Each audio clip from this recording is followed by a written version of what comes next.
আজকের মর্নিংটা শুরু হয়েছিল দোকানের কচুরি, ছোলার ডাল আর সাথে রয়েছে মালপোয়া। এগুলো খেয়েই। আর হাজবেন্ড মানে যখনই বাইরে থেকে পরোটা হোক বা কচুরি হোক নিয়ে আসবে, সাথে কিন্তু নয় মালপোয়া নয় গজা, কিছু একটা থাকবেই।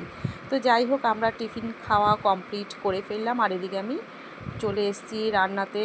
আর এদিকে রান্না হচ্ছে তেল পটকা, সাথে মাছের মানে মাছ রয়েছে, কাটা রয়েছে, সব দিয়ে একদম তেল পটকা হচ্ছে। আর শাশুড়িকে আমি রান্নার ফাঁকে চোখে ওষুধটাও দিয়ে আসলাম। ওনার 1.5 মাস হয়ে গেছে, চোখ অপারেশন হয়ে গেছে, কিন্তু এখনও দিনে 8-10 বার করে ওষুধ দিতে হয়।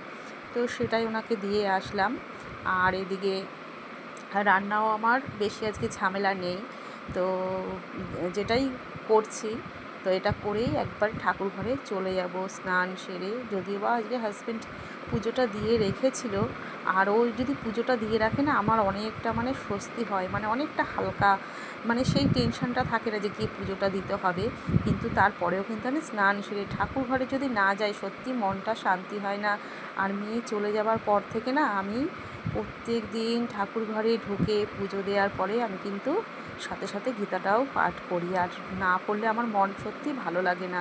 কিন্তু কী বলো তো, এটাই হচ্ছে এখন, মানে জানি না যে গীতা পাঠ করলে মনটাও অনেকটা শান্তি লাগে আর নিজের দিক থেকেও ভালো লাগে। আর এদিকে ঠাকুরঘর থেকে বেরিয়ে না, হাজব্যান্ডকে শাশুড়িকে দুজনকে খেতে দিয়ে দিয়েছি। আর আমার ছেলে কখন খাবে তার ঠিক নেই।